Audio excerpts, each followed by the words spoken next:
Hey everyone, welcome to Wolfpain's Gaming Den. Today we'll be doing a full tutorial for the game we have laid out in front of us, the Red Cathedral. The Red Cathedral is a game for 1 to 4 players designed by Sheila Santos and Israel Sendero. Hopefully I'm pronouncing those names correctly, my apologies if I'm not. And published by Devere Games for the North American market. It is a Euro-style game with a round-down mechanic. You'll be selecting different actions. Thematically, what you're looking to do is you have the Red Cathedral, obviously, famously in Russia itself. We're all trying to contribute towards its construction. You have the Red Cathedral sort of like laid out here in the form of cards. We'll be collecting resources over the course of the game and contributing towards its construction with different actions as the game moves along. And then hopefully that will win us points throughout the game. So let's go to the table. We'll start by looking at how the setup works, how the rules work, and then any additional items around final scoring. And then we'll come back and talk very quickly about it before wrapping up. Hey everyone. So welcome to the table. Here we have the game set up for a 2-player game. We'll quickly go through what the setup looks like. I had it set up as a 2-player game because there are some specific setup differences for 2 players versus the other play counts. But as long as we're comfortable with how this works, you can easily replicate the rules for 3 players or 4 players, and they should all work just as fine. And I'll quickly call out the differences between 2 and the other play counts as we go through setup and the rules themselves. So to start off with, we'll have the game board that's been set up, the main game board, also known as the market board, that's set up right at the center over here. Once you're done with that, you will take these different tiles. There's a few of them that go around, give them a shuffle, and randomly assign 1 to each of these different locations, such as what we have done here in these different spots. Next up, you're going to take all the different dice in the game. You will basically take it in your hand and then randomly draw 1, roll it. The first die will go on this particular spot next to where this resource tile is. This denotes the points in the game. And then you will continue the same process for the other dice, and they will be placed on subsequent turns going in a clockwise direction. All of the spaces obviously will not be filled. You will have 4 dice for each of the 4 player colors and 1 white die during the setup in this. The values, of course, are all random based on what you would have rolled. Next up, you will assign these cards onto the board. Now, these are cards for the different guilds that are available in the game. There are 4 different guilds that the game comes in. You will randomly assign 1 from each of these different guilds. These are the back of the cards so that you can differentiate the different guilds. You will randomly shuffle for each of the guilds and take any one and randomly assign these out in these different locations. Obviously, there are extra ones which will not be used in the game. So that will sort of like have your market board set up. Next, you will give each player a player board of their choice. The different colors on the board can be sort of like seen based on some of the items that you have out here, as well as the tokens that you have. Over here, we have the game set up for a standard game, which is why you're seeing these set up with the different ruble cost in these different boxes. At the end of the game, we'll have a look at how the advanced version of the game works. It's basically the other side of this board, and we'll have a look at this at the end. Once you've sort of like given each player 1 player board, you will give them each one of these different tokens. These are decorations that can be built in the cathedral itself. Each player will get 1 of these in their own play color. Next up, each player will get 1 of their banners, as you can see here. Now, the first 4 banners will go on this row, starting from left to right. There are different symbols marked out in these locations where each of this is supposed to go. The other 2 can be set aside in a standard game right here at the bottom. Next up, you will set out the cathedral cards. Now, the way that the cathedral cards work is there's these different sort of like plan cards. I forget the exact term, but these are cards that tell you how the cathedral is going to be set up in the game itself. There's a bunch of these that come in the game. There's more. This symbol at the very top tells you the player count it's going to be used for. Because we have the game set up for a 2-player game, we've used this one. There are other cards for 2 players as well. So you have a whole bunch of them that come in the game itself. So we've used this. It can be assigned randomly, or you can pick one based on player preference. What this tells you is the sequence in which the cards are going to be laid out. Now, the cathedral cards basically come in 3 different types.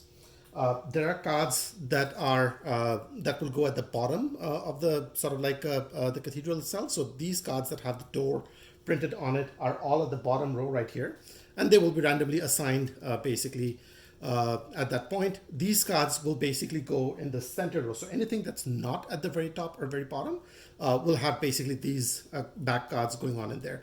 And then these cards, of course, are basically go at the very top. So over here, you see this card, this one, and this one. These are all these cards that are sort of like laid out there.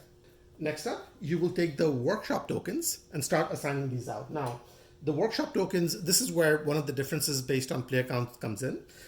If you're playing a two-player game, you will take all the tokens that have this symbol at the top right-hand side that tell you it's 3+, and these are going to be discarded basically. So because we've set up for a two-player game, we've taken all of these out. We've taken the rest, randomly sort of like shuffled, and then assigned these to each one of the cards that are laid out here. There's going to be some extra left. You're going to put them aside. It's not going to be used in the game. Next up, we obviously have the different resources that are assigned right on the side over there. We'll get to those when we come to the different actions themselves. And each player will be assigned some rubles to start off with. So in this case, blue is the first player, so they get 3 rubles. The second player gets 4 rubles. The third player gets 5 rubles, and so on. And with that, you're pretty much set up for the game at this point, and you're ready to get started.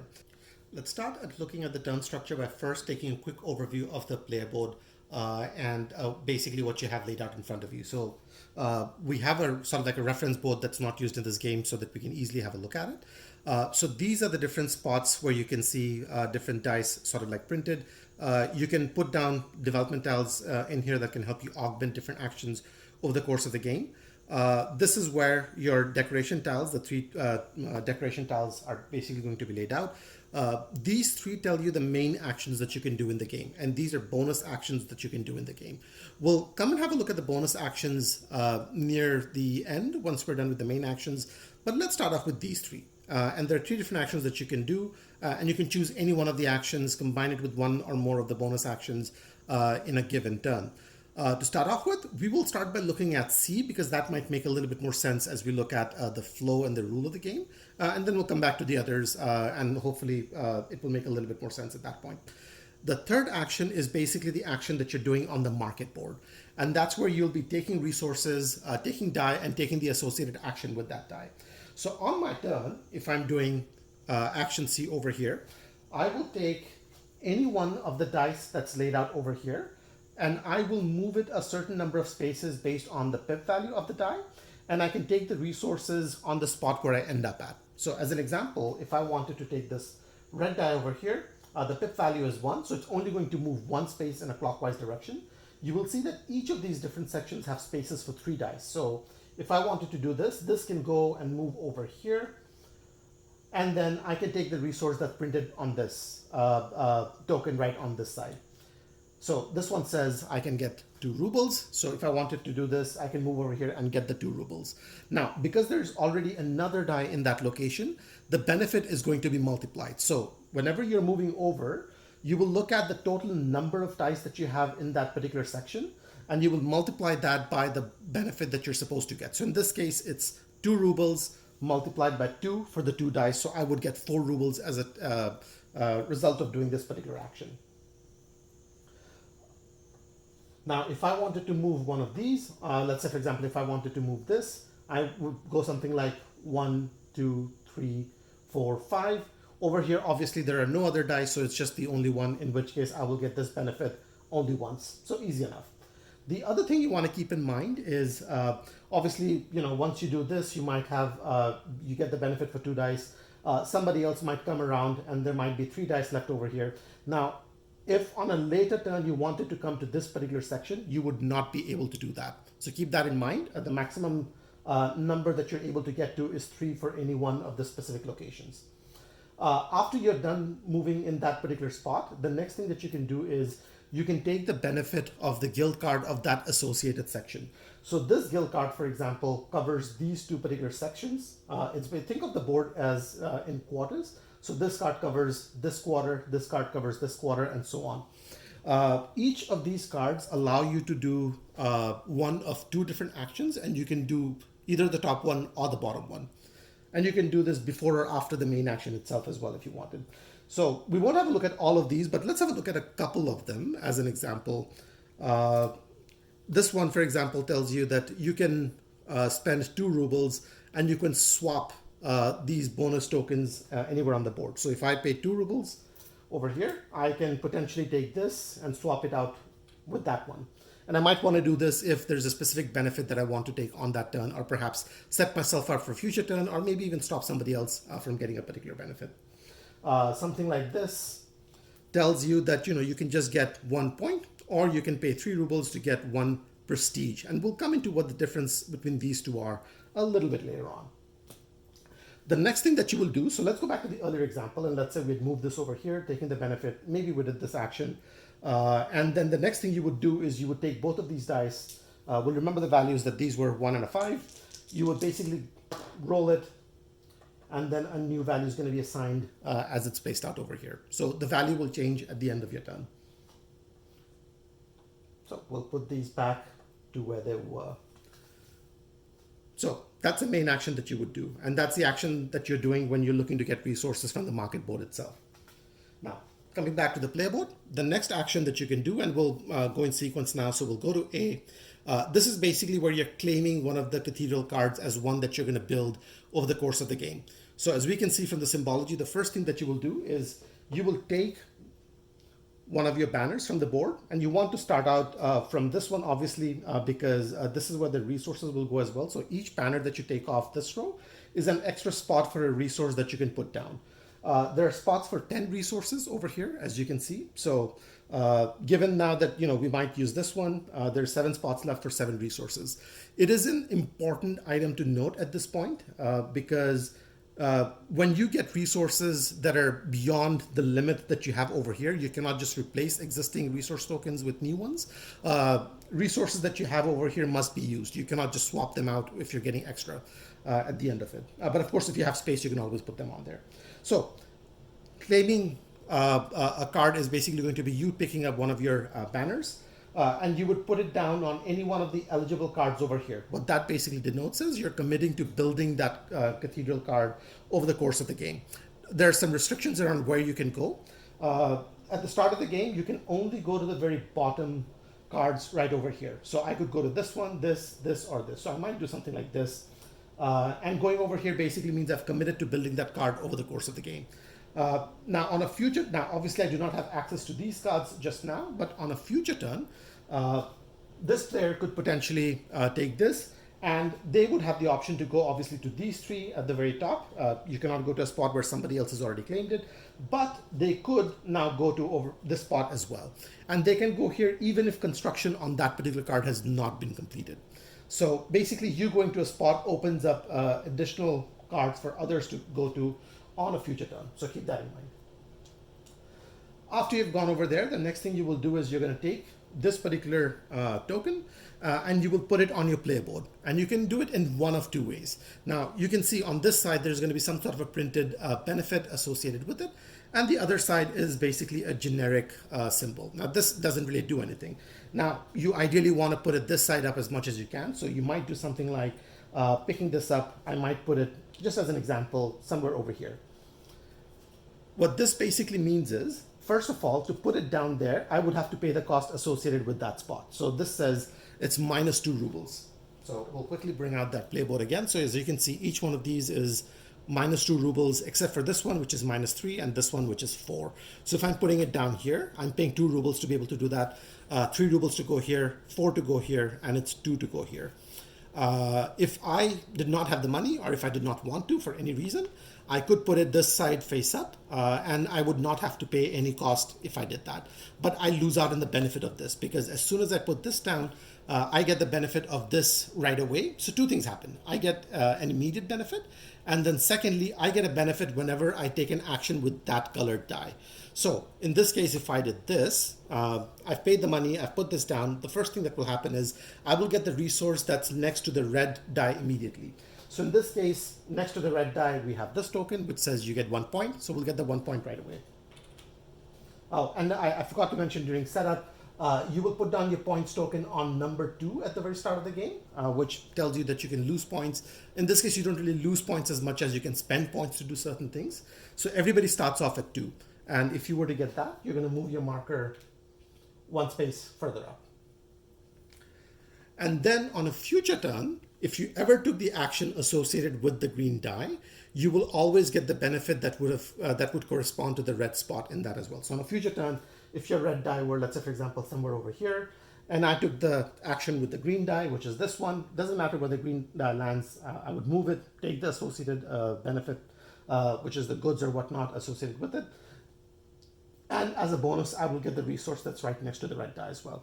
So keep that in mind. It's you're almost building an engine as you're putting down different tokens on these particular spots. We'll bring this back. So that's your basic action. So this tells you that you're claiming a card, and then this tells you that you're paying the associated money to put down the development tile on one of these different spots right over here. Next up, let's have a look at this action, which is basically how you're going to build or contribute towards the building or construction of the cathedral itself. So let's say, for example, a few turns have gone in, and now you have got a few resources that you've collected on. If you're doing this action, you can spend up to 3 different goods, or you can make what the game calls 3 different deliveries of items. And each one of these items over here are considered an item. So you could have one of these 2 gems. Each one of these would be considered a type of item. You could have this stone and wood. Each one of these would be considered a type of item. Or you could have this gold and clay. Each one of these would be considered a type of item. You would make the delivery and you can contribute towards the building of one of these cards right over here, or you could contribute towards the building of one of these this decoration tiles, or you can do a combination of the 2 as well. So let's have a quick look at how this would work. So let's say, for example, on an earlier turn, we had put this one down here. We've taken this tile. Let's have a look at the anatomy of one of these cards. So what this tells you is, for you to build this particular section of the cathedral, you need to spend a wood, 1 clay, and 1 purple gem. And if you do this, you will get certain money, which is 3 rubles in this case, and you will get a certain number of victory points, which in this case is 7. So as you can see, this requires 4 different deliveries that need to be made. So obviously, if you're limited to 3 deliveries on a given turn, you cannot have 4 deliveries made. So you might want to split it up in these cases. Other cards might have 3 deliveries where 3 deliveries might be sufficient for you to be able to build that. So if I wanted to do something like this, and you don't have to complete the building on the same turn, you can split it up between multiple turns. You can send it to different spots as well. So I could send some resources here and other resources to a different card as well. So I could, in theory, send 1 wood, 1 gem, and then perhaps 1 brick over here. My banner is still going to remain here. My goods will remain here, which means I've made those deliveries. On a future turn, I could send in the 1 missing item and complete the construction at that point as well. If you want to do a decoration along with it, now you can do a decoration with building this, or you can do a decoration instead of building this. So you can combine any which way you want. The way the decorations will work is, and we'll go back to looking at the player board, you will see that you have gates, you have this sort of a decoration tile, and then you have the cross that goes at the very top of each of these individual pillars themselves. Each one of these has an associated cost with it. So to build this, you need to provide 1 wood. To build this, you need to provide 1 stone. And to build this, you need to provide 1 gold. So if you provide the resource associated with that on a spot that is available, and it could be on a spot where either you have completed the construction, you can also put it on a spot where somebody else has completed the construction. So that's where the strategic element of the game comes in, because you don't want to build something and leave it open for someone else. So you can do this on top of that, as long as this resource is paid and it is within the resource cost or the number of 3 deliveries that you can make. Additionally, you can pay extra gems to move up more further ahead on the prestige points. And this might be a good time to have a look at what the points track looks like as well. So I'll move these aside. So you will see that obviously you have the points track that go around the side of the table. You start off from 0, goes all the way to 79 around the edge. But you will notice that each one of these also has another number printed underneath it. When you start off, the points are obviously all evenly spaced, but these are called prestige points. And these are more widely spaced apart. And then they start converging as you move further and further along this track. It is an interesting mechanic in the game, because whenever you're supposed to move up on one of the points track, you would move up on the regular numbered one, the one that goes 1 to 79. and that's easy and straightforward enough. But whenever you're supposed to move up or down on one of these prestige point track, you will move that number of spaces to the next available one, or you will move back that number of spaces to the next available one. What that means is, if let's say, for example, green player was sitting over here at number 10, the second prestige point marker is right behind them, and the third prestige point marker is right ahead of them. And if they get one prestige point on their turn, they would move straight up to 13 at that point. So they're going from 10 to 13 directly. If, again, on the same spot and they're supposed to get 3 of these, they would move 1, 2, 3. So it's a big jump. So the start of the track right over here, the jumps are a lot more significant. As it goes further along the track, it starts condensing a little bit. So over here you have one prestige point marker for each 2 points markers. And on this side, it basically converges where it's a 1-to-1 ratio. So if you are on anywhere on this track, prestige points are very lucrative. If you are somewhere on this side, it is equally lucrative basically. But of course, if you can circle around and then come back, it starts becoming lucrative all over again. So that concludes the difference between the two different tracks that we have here. And now we'll go back to the player board. And what this tells us is when we are putting down the different decoration tiles, we can additionally pay a certain number of gems to get additional prestige points. So we can pay any number of gems, obviously up to the count of 3 number of deliveries that you're limited to, which would also be limited by the resources you're paying for the basic goods themselves. For each one contributed, you would get 1 prestige point. However, if you contribute both the green gem and the purple gem, you're basically getting 3 prestige points together. So it's a good way to buff up. But it is possible for you to pay 2 green gems or 2 purple gems. And in that case, you're moving up 1 prestige point for each gem that you've paid. So that's basically the action associated with contributing to the building of the tile itself. You're paying a certain number of goods. If you complete the card, and you've paid all the resources associated with it, you would get the money right away. You would get the points right away.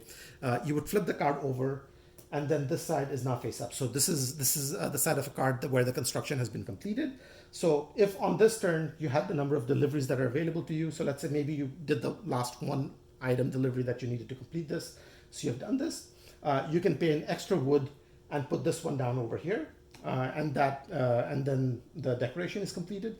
And then you can pay the extra gems and you can get the extra prestige points at that particular point in time as well. Or alternately, if you didn't build this, then you could come back on a later turn and you can contribute to the building of this, pay the gems, get the number of prestige points that you're supposed to get. So that's the action on building cards themselves. Next, let's have a look at the bonus actions that you can do on your turn, which we had called out earlier. So again, I'll draw your attention to the board itself. As you can see here, the bonus actions are outlined at the very bottom right over here. The first bonus action, which you can do, shown by the infinity sign, meaning that you can do this as many times as you want or can on your turn. Basically, you would pay 1 prestige point, which is these higher sort of like point levels. I'm going to call them higher because they can mean more on certain spaces on the track. For each one that you move back on, you would get 2 rubles. So if you're in a pinch, you could potentially do this to get some money that might allow you to do certain actions later on. The next bonus action that you can do on your turn, and the lightning symbol basically means that you can do it only once on your turn. This is not one that you can repeat, which is basically you can pay 1 prestige token and you can re-roll the die for any one particular section. So if I wanted to perhaps move over here on a later turn or move this a certain number of spaces, whichever one it is, pick the section, pick up all the dice in that section, roll it and put it down. But whatever the roll value is as a result of this is basically what you would have to continue with. You cannot go back. And this action cannot be repeated multiple times. So you can't just keep rolling until you get the value perhaps that you're looking for. The third bonus action that you can do on your turn is when you're doing the market board action to get the goods, you're moving the dice around. If you're moving the white dice or the dice that corresponds to your color, so in this case, if the blue player were doing this action, if they're moving the white dice or the blue dice, they can adjust the value of the movement by paying a ruble at that particular point. So if I was the blue player and I wanted to move this, so I can do 1, 2, 3. but perhaps I want to come over here because I want to get the points, or maybe I want to come over here and just get a whole bunch of different money, or so I can go 1, 2, 3, and then for each space that I want to move extra, I'm going to be paying in rubles, 1 ruble for each extra space that you want to move. So this would cost me 1 extra ruble and then a second ruble, and I can come over here and then get that associated benefit at that particular point in time. Keep in mind that this is also another way in which you might, if there's a specific die that you want to use to take the action where you're going to a spot where there's already 3 dice present, this is one of the ways in which you can spend 1 money and move it 1 extra space at that particular point if you really wanted to take an action with that die. So those covers the 3 bonus actions that you can do on your turn. One quick point of clarification before we move on to endgame scoring, and that is basically the sequence in which these cards are built during a build action. So we'll maybe unflip this back, and let's say the blue player had put down their banner over here and that committed to building this tile right over on this side. And then let's say on a subsequent turn, the green player goes here and they commit to building this one. Now there's an expectation that you would build from ground up. So if blue player basically builds this one first, then that's fine. It does not impact the green player quite as much. On the other hand, if the green player completes building this first before the blue player does, it has an adverse impact on the blue player. If at any given point in time you have a marker on a card and you have not completed construction on it, but somebody above on that column has completed construction on it, you will be penalized a certain number of points. The number of points that you will be penalized is number of completed cards above you that does not have one of your markers on it. So even if you had completed one of the earlier ones, so let's say blue had another marker right over here, and they complete this one and they do it first. The marker will remain over here, signifying that it's the blue player that has completed this. Green player is still working towards completion of this one, so they will be penalized 1 point as a result of this completion. Blue player is not going to be penalized anything because this is still their marker and the other player's marker is still pending right on this side and has not completed construction. On a subsequent turn, perhaps blue player is still pending on this one, but green player perhaps completes the construction on this one, thereby flipping the tile over. At this point, blue player is going to be penalized, but they will be penalized only for the completed cards from other players and not from their own. So they will lose 1 point as a result of this one over here, but they will not lose another point as a result of this. Had this been completed by green as well, they would at this point lose 2 points. And this is going to happen every time somebody completes a card in the same column above an incomplete card on that one. So the game will basically continue in this way until somebody goes on to complete their 6th card in the cathedral itself. So in this case, we've fast forwarded a little bit, and we're saying that the blue player has gone on and they've completed 6 different cards. So that's 1, 2, 3, 4, 5, and 6. Green player has completed 5. They still have 1 pending. But as soon as the blue player does that, it triggers the end of the game. First of all, green player will get 3 prestige points. So they would move up on these prestige points markers on the board. And then the next player in the number of players that you have left over will all get 1 additional turn to do whatever they can on that particular action. We'll now move on to what the end game scoring basically looks like. Obviously, you would have collected points over the course of the game. What you will do is you will move down to the nearest low prestige point marker that you have.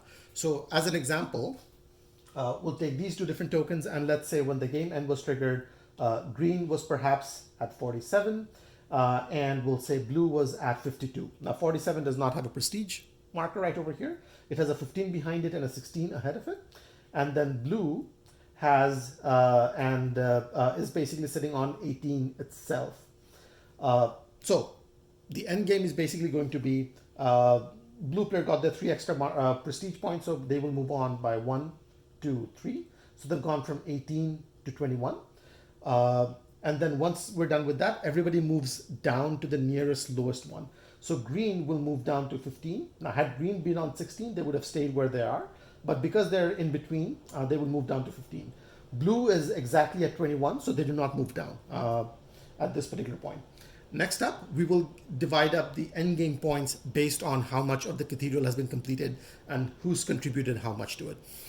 First of all, we will assign value to each one of these different columns. And the way that we assign value is for each completed card within a particular column, it contributes 2 value to the tower itself. And each decoration that the tower has contributes 1 point to the value of the tower. So in this case, both of these are completed. So that's 4 points. There's 1 decoration tile on it. So this tower, these 2 cards, this column right over here, is worth 5 points. Looking at something like this, obviously we have 4 different cards that are completed. So that's 8 points plus 1 decoration that's built. The cross always goes at the very top. So this is going to be worth 10 points. And then we'll do the same thing for this one and then this one. Next up, you will look at how much each player has contributed towards the construction of each one of these different columns. Whoever's contributed the most, and you will determine the most based on the number of banners present in that column, as well as the decoration tiles of their color. So as you can see here, the decoration tile each player gets is actually based on their color itself. So this is from the green player, that's right over here. So if we were to give up points for this particular column, there's 5 points to that's the value of the column itself. Green player has contributed 2 to this column, 1 for the decoration tile and 1 for the banner. Blue player has contributed 1. So whoever's contributed the most will get the full value of the tower. So green in this particular case would get the full 5 points. The next player gets half the points rounded down. So in this case, because this tower was worth 5 points, they would get 2 points. Next up, we'll have a look at this one. So this tower is worth, we had said 9 points, 8 from the completed cards and 1 from the decoration tile that's right up over here. Let's have a look at who's contributed what. So green has contributed 2 towards it. Blue has contributed these 2. And of course, blue's contributed towards this that's built right at the top of it as well as one of the 3 decorations that's available. So blue's contributed the most in the construction of this one. So blue would get, we had said that this was worth 9 points. So they would get the majority, which is 9 points itself. So they would get the full 9 points from the value of the tower itself. Green, on the other hand, would get half the points rounded down, so they would get 4 points. Now, keep in mind that the points convention that I'm talking about is if this were a 3 or a 4 player game, there's a slight difference for just 2 players. That is basically in a 2 player game, such as the one that we have over here, whoever has the most, they will get the full points of the tower, but whoever is second, because you will only have a second and not a third or a fourth, you will get 1/3 of the value of that tower. So in this case, given the fact that it's a 2 player game, there was 9 points to be given out. Blue would receive the full 9, and then green would receive 3 points, which is 1/3 of the 9 that's given out. But had this been a 3 or a 4 player game, green would have received half of that rounded down, which is 4. And then had somebody else been third on this particular column, they would have received half of that, which is basically 2. And then if there were a 4th player in that column, they would receive half of that, which is 1. So keep that in mind. Obviously, in something like this, you can round down and not really be left with anything at that point. So smaller tiles may not score for 3rd or 4th position finishes at that stage. Add up all the points for the different columns that everybody has contributed to, and then whoever has the most points wins. If there's ever a tie, so if you're tied in a 3 to 4 player game between 1st, 2nd, 3rd positions, you would basically add up the values for those positions and divide it up between the different players. But if you're tied in a 2 player game, neither one of the players would win it. So in this case, if nobody had built this decoration, let's say for example, and green and blue were tied with just 1 each, nobody would score for the tower even though both have contributed towards its completion. So you want to have the majority in a 2 player game, whereas in a 3 or 4 player game, you would still have the points divided up between the different players. So had there been other players, but still 2 players had contributed to this one, and perhaps this was the situation, you would basically have the first position points, which is would have been 4 over here, plus the second position points, which would have been 2, added up. So each player would have gotten 3 points each. Now, we had said at the start that the game also comes with the advanced side of the board, which can be used for an advanced game. So we'll have a quick look at this right now. So this was the standard one that we went through the rules walkthrough with. The advanced side has differences that affect these particular spots for the different tiles that you would be putting on in here. And you do not start off with these tokens in here by default. The way that it will work is whenever you pick up one of these tokens from the Cathedral cards and put them down here, that will unlock one of these specific sections, which you will put down right over here, and then that is available for you to build onto the board on a subsequent turn. Similarly, you do start off with the 4 banners, as you can see right over here, but you don't have the same symbols for the other 2 banners as you did here. So in the standard game, you had all 6 banners available from the get-go, but in the advanced game, you have 4 banners available to you. The other 2 need to be unlocked when you're doing one of these upgrade tokens on these slots right over here. And also one quick item which I did not point out related to the white location. As you can see, this has 2 upgrade slots, whereas all the others have 1. And the reason why this is interesting is because whenever you're activating the bonus ability, whenever you use the white die on the board, you will choose one of these 2 and activate that. You will not be activating both. So it's not like a double bonus in that particular case, but you would have more options at that point. And that's pretty much it for the advanced variant as a result of this side. As you can see, it's not a lot of added complexity, and it can make the game a little bit more, this is the advanced side. I don't know why I did that. Not a lot more additional complexity, but it does make the game perhaps a little bit tighter because certain things are not available to you from the get-go. And as you upgrade those, they become available, which you can then use to put down on the Cathedral cards themselves. So that's pretty much it for the advanced variant. So those were the rules for the game. There is a solo mode that's available in the game as well. I will not be going through that. Once you're comfortable with the game, the rules for solo mode are at the end of the rulebook. I'll leave for you to discover that on your own.